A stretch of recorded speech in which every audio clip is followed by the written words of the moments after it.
Voilà, on va maintenant parler consommation avec vous, Philippe Fleuret. Bonjour. Bonsoir, pardon. Vous êtes président du FC Que Choisir de la région de Versailles. Alors, il y a un projet de loi qui est passé presque inaperçu, j'ai envie de dire, en tout cas qui a été voté très rapidement par les députés. C'est le projet de loi sur la consommation. Et puis d'abord, on va commencer tout d'abord par un chiffre avant de débuter cet entretien. C'est le chiffre du jour, 72. Voilà, le chiffre s'affiche. 72, c'est le nombre d'articles du texte. Alors, on se dit que c'est quand même très important, 72 articles pour un texte sur la consommation.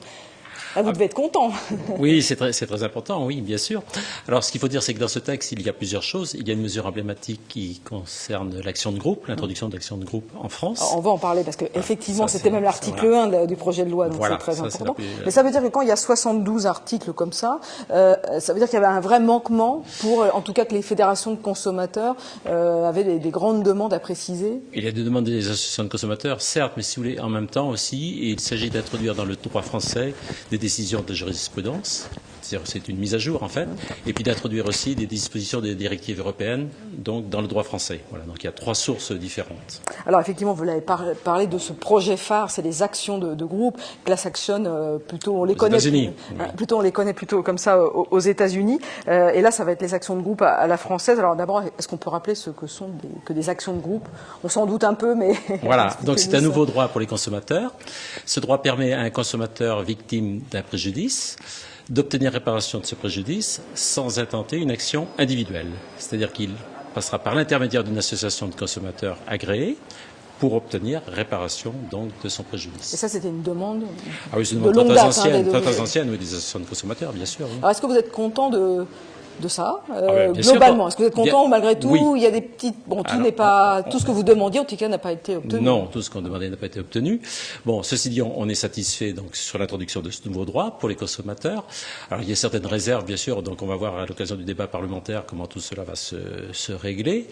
Vous savez qu'il y a deux domaines qui sont exclus de la loi. C'est le domaine médical, c'est-à-dire tout ce qui est les grands procès que l'on connaît actuellement, donc sont exclus. Les prothèses PIP, Mediator, par exemple, voilà. Et puis tous les litiges qui sont issus du droit de l'environnement. Par exemple, une marée noire, par exemple, là, c'est exclu. J'ai envie de dire, c'est quand même important. C'est pas des petites exclusions sur des domaines quand même. Oui, bien sûr, bien sûr. Oui, alors c'est beaucoup de. Voilà, mais il faut comprendre aussi les raisons. Bon, nous on le souhaite, bien sûr. Bon, ceci. Tout espoir n'est pas perdu, si vous voulez. C'est-à-dire que le ministre Benoît Hamon a souhaité commencer prudemment, on va dire. Et moi, j'entends à l'occasion des débats que d'autres ministres, c'est-à-dire le ministre de l'Environnement ou le ministre de la Santé, sont prêts à avoir une introduction de ces droits l'année prochaine, en 2014. Donc tout n'est pas fini. Voilà. Effectivement, le ministre de la Consommation, Benoît Hamon, a précisé que l'action de groupe pourrait être étendue à d'autres champs, à l'occasion d'autres textes. Et Marisol Touraine, la ministre de la Santé, Cécile Batteau, la ministre de l'Environnement, effectivement, pourraient étudier ça de très près, puisque le vote solennel à l'Assemblée nationale, c'est mercredi 3 juillet, puis ensuite ça va passer au Sénat, courant mi-juillet, donc ça pourrait éventuellement évoluer. Il y a aussi d'autres choses dans ces actions de groupe qui, effectivement, c'est très positif, mais il y a aussi d'autres choses qui vous inquiètent un peu, ou en tout cas, notamment sur les avances de frais. Oui, alors c'est ça. Alors, nous avons des réserves de trois natures, si vous voulez. Premièrement, c'est le financement de l'action, parce que il faut engager des sommes très importantes. Il faut savoir que dans des actions précédentes, l'UFC Que Choisir avait engagé des frais à hauteur d'à peu près de 500 000 euros. Donc il y a très peu d'associations de consommateurs qui sont capables d'engager des frais. Ça veut dire quoi? Ça veut dire que les consommateurs vont forcément se tourner vers des associations d'envergure nationale pour peut-être que les associations se regrouperont aussi. Je ne sais pas encore. Tout ça n'est pas encore figé. Vous êtes rencontrés entre associations justement de consommateurs? Oui, il y a toujours des échanges entre nous, bien sûr. Bien sûr. Vous parlez de liens communs. Ce serait possible ça d'avoir une... ce serait possible, oui. On verra tout ça. On verra comment tout ça. Bon, puis il y a des décrets aussi qui doivent être publiés pour préciser les conditions d'introduction des actions. Donc un problème donc de financement, un problème de liquidation, parce que la liquidation des indemnités dans le cadre d'une condamnation en justice d'une entreprise ou d'un groupe d'entreprises, actuellement, donc ce sont les associations de consommateurs qui devraient répartir l'indemnité, liquider les indemnités. Donc ça, c'est pas trop le rôle des associations de consommateurs. Nous, on préférait un mandataire en justice. Et puis la troisième chose, c'est la publicité. dans le texte initial, il est prévu que la publicité soit faite à l'issue de l'épuisement de tous les recours de droit. Et donc, vous savez qu'en France, la justice est assez longue, oui, voilà, on va dire ça comme ça. Et donc, avant que ça passe en appel, en cassation, des allers, des retours, tout cela, on peut avoir plusieurs années. Et bien évidemment qu'un consommateur aura plus de moyens souvent de faire la preuve, il aura plus son ticket de caisse, il aura plus sa facture, vous voyez. Donc ça nous inquiète. Et nous, ce qu'on souhaiterait, c'est que la publicité soit faite dès la connaissance du premier jugement. Alors, quand vous dites c'est ce qu'on souhaiterait, quelle action vous pouvez faire maintenant? C'est-à-dire aller revoir les députés pour faire du lobbying, entre guillemets? Oui, c'est ce que l'on fait, bien sûr, c'est ce que l'on fait. Ou les sénateurs? Oui, bien sûr, c'est ce que l'on fait. Et alors? Pour l'instant, le résultat, écoutez, on se reverra peut-être et puis je vous dirai ce qu'il en est. En tout cas, nous sommes allés du côté des rues de Saint-Quentin en Yvelines pour demander aux habitants ce qu'ils pensaient justement de ces actions de groupe. On va écouter les réponses des Saint-Quentinois. C'est bien, c'est mutualiser des problématiques pour trouver des solutions communes, c'est très bien. Pour que l'action en justice réussisse, oui, plus on est, mieux c'est, je pense. Et je dirais il y a plus d'idées aussi, puisque chaque personne a des idées différentes, donc voilà. Oui, c'est une bonne initiative, effectivement, parce que c'est plus on est groupé, plus on gagne, n'est-ce pas? Donc c'est comme partout, tout seul on n'y arrive pas, plusieurs on y arrive, donc je crois qu'il vaut mieux, oui, c'est pas mal. Je pense que c'est une bonne chose pour défendre le consommateur. Individuellement, un consommateur qui se sent lésé pour une raison ou pour une autre n'osera pas forcément intenter une démarche, alors que les actions de groupe faciliteront ce genre de démarche et de défense du consommateur, je pense. Voilà. Alors du coup, ce qu'on entend des consommateurs, c'est que évidemment, plus on est fort, plus on est nombreux, plus on est fort. Force, c'est donc ce que l'on dit. Finalement, ils vous suivent. Je voudrais revenir aussi sur d'autres mesures qui ont été adoptées à l'occasion de cette loi sur la consommation. C'est les crédits qui seront aujourd'hui, demain, plus encadrés. C'est aussi une satisfaction. Alors, on pense aux cartes de crédit, cartes de fidélité, les fameux crédits revolving dans lesquels des fois les gens s'enlisent. Le crédit renouvelable, voilà. Donc il y avait déjà une première avancée avec la loi Lagarde il y a 3 ans maintenant de cela. Et là, donc, il y aura l'obligation pour les sociétés de crédit de proposer un crédit classique, c'est-à-dire un crédit amortissable, un achat égal ou supérieur à 1 000 €. Et non pas réserver uniquement la publicité ou l'information sur les crédits renouvelables. Benoît Hamon a dit qu'il était très fier de cette mesure sur les crédits. Vous le suivez là-dessus?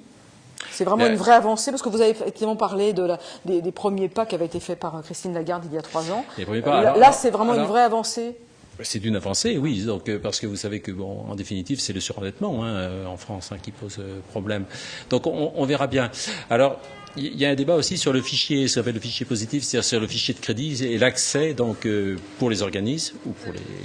C'est le fameux registre national du crédit. Oui, c'est ça. Ça, vous êtes favorable? On est réservé, si vous voulez, parce qu'il a été introduit en Belgique et on voit que le surendettement n'a pas diminué. Au contraire, il s'est accru. Juste pour préciser, c'est un registre qui permet de recenser les personnes qui ont contracté des crédits. Qui sont surendettés, en fait. Vu comme ça a l'air plutôt positif. Oui, ça a l'air positif. Mais ceci dit, si vous voulez, le fichier, à l'état initial, il prévoyait le recensement de tous les détenteurs de crédit. Et ça, c'est un fichier énorme qui coûte très très cher à établir. Vous voyez, donc, faut voir aussi le coût. À une époque, on doit faire des économies aussi. Il faut s'interroger sur cela. Et le Conseil d'État avait d'ailleurs admis un avis négatif ou des réserves sur ce point-là.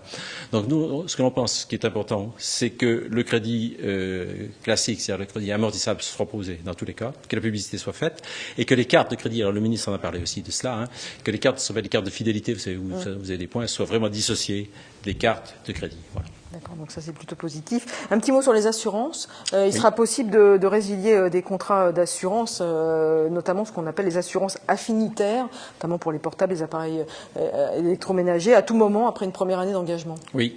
Ça, on est favorable, bien sûr, à cela, parce que vous savez, souvent, les gens étaient un peu prisonniers de ces engagements. Voilà.